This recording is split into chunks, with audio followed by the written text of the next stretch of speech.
Hi, I'm attorney Daniel Hunt. If you're involved in a trust litigation matter that is headed towards trial, you may be surprised to discover that before trial, you will often first attend a court-ordered mandatory settlement conference, otherwise known as an MSC. Rest assured that an MSC is a normal part of the trust and estate litigation process. Before your MSC, you should understand the purpose of a mandatory settlement conference, what to expect, and how it can help both parties. So what is the purpose of a mandatory settlement conference? A mandatory settlement conference is an opportunity for all the parties involved in a dispute to come together to try and resolve the issue without a trial. Trials are long, expensive, and emotionally taxing. It's the best interest of everyone involved to avoid a trial if possible.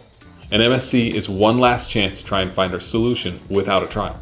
Not all states require an MSC prior to trial, but California is one state that does. This helps to reduce the strain on the overburdened court system in our state. California Rule of Court 3.1380 lays out the requirements for an MSC. And here's a summary. Who sets the mandatory settlement conference? The rule allows for the court to order one or more MSCs. Any party can also request one or more MSCs. Who attends the mandatory settlement conference? The attorneys, both parties, and any person with full authority to settle the case must personally attend the conference, unless excused by the court for good cause. Restrictions on mandatory settlement conferences. The rule prohibits the court from appointing a person serving as a mediator in the same action to conduct the MSC or to appoint a person to conduct mediation. No later than 5 days before the initial date for the settlement conference, both parties must submit a settlement conference statement. This statement must include these 4 components at a minimum. First, a demand, a good faith, honest, or sincere settlement demand. 2. List of damages. An itemized list of damages, both economic and non-economic, such as emotional anguish, health issues due to stress, and so on. Third, an offer, a good faith offer by each defendant.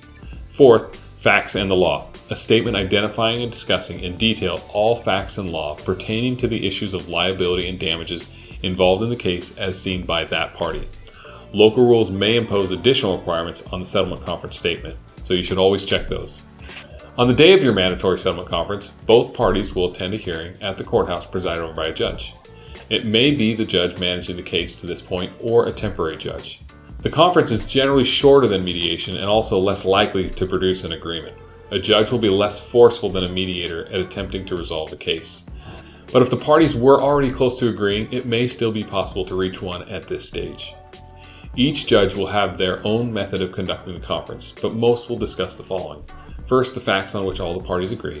Second, any facts on which they disagree. Third, what each party needs and wants to settle the case. Then the judge and the parties will try to find a solution that will be acceptable to both sides.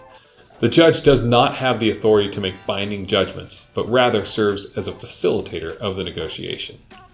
If the parties are able to find a solution, then a settlement agreement can be written, as a court reporter is always handy to have ready, and signed by both parties, then submitted to the judge who can enter it as an order. If the parties do not reach an agreement, the case will proceed to trial. The cost of an MSC. There is no cost for the settlement conference itself, but both parties will need to pay their attorneys for their time in preparing for and attending the conference. A mandatory settlement conference is a key step in the trial process, which allows both sides one last chance to reach a compromise outside of a court trial. If you have any questions about mandatory settlement conferences or trust litigation, please feel free to contact our office. Thanks. We hope you found this video helpful, and if you'd like more information on estate planning or our law firm, you can check us out on Facebook, Twitter, or our website that are listed below.